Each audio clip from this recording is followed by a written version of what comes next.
Today, I'm going to show you the method that I use to build a simple sport climbing anchor.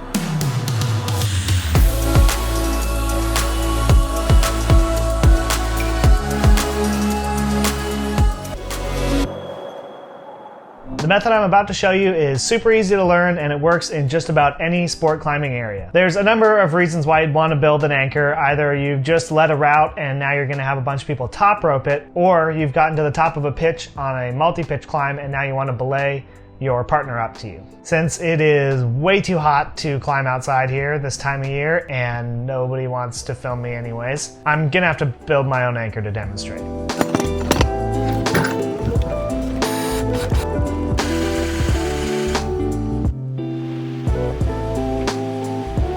Okay, so this is a typical anchor setup like you'd see at most sport climbing areas with two bolts like this. A lot of times you'll see also chains and rappel rings hanging off of there. There's a lot of different configurations you'll see, but in general, there'll always be at least two bolts like this at the top of the climb.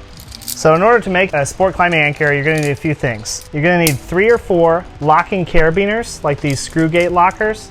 And then you'll also need a piece of cordelette, or I like to use a triple length sling like this. The triple length sling is nice because it's already in a loop, so you don't have to worry about tying any knots or anything like that. And I'll put a link down in the description below where you can find one of these. So when you're building a sport climbing anchor, you want to think about 2 things. You want the anchor to be equalized, meaning that an equal amount of force at any given time is going through both connection points or both bolts. And you want it to be redundant, meaning that if anything in the system were to fail, there's always a backup to catch you should the worst happen. So to start building your anchor, you're first going to take one locker and clip it on each bolt.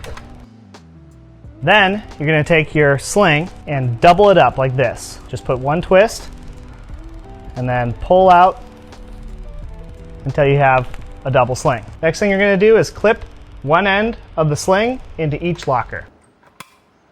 Now you're going to take the top 2 strands and bring them down to meet the lower 2 strands. From here, with the top 2 strands in your hand, you're going to twist them one twist like this, so that there's a loop going through the top 2 strands. From there, you're going to take another locker and clip it through all the loops in your anchor, like so.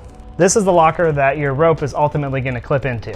Now what you have here is called a sliding X. The nice thing about the sliding X is that no matter where your partner climbs up or your top roper climbs up, the sliding X moves to keep equal weight on both connection points of the anchor as the partner climbs up.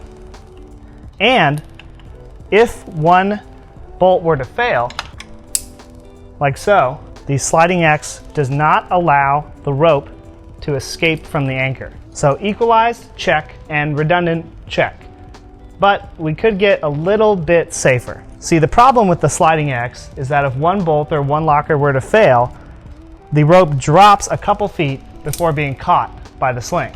This shock loads the last remaining piece, which is something that in general you want to avoid. In order to avoid this, what I do is I take a regular sliding X, just like before, but before clipping the rope in, I equalize the anchor in the direction that the follower is going to be climbing up so that both bolts are weighted equally. I grab all the strands a few inches above the carabiner and I tie a simple overhand knot.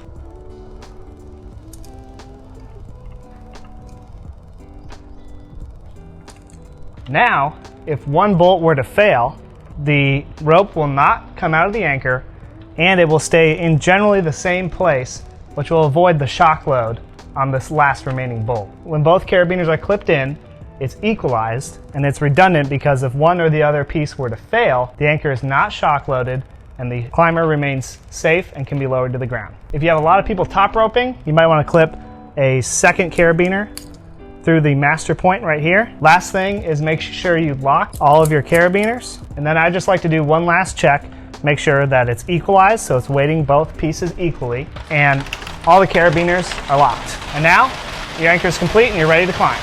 So to recap, clip one locker to each bolt, double up your sling, and clip each end to each bolt. Then pull the top strands down and twist them once. Clip in a locker and equalize the anchor, and then tie one overhand knot and clip your rope in and a second carabiner. Make sure the anchor is pulling on both bolts equally when your rope is weighted, and make sure all of your carabiners are locked.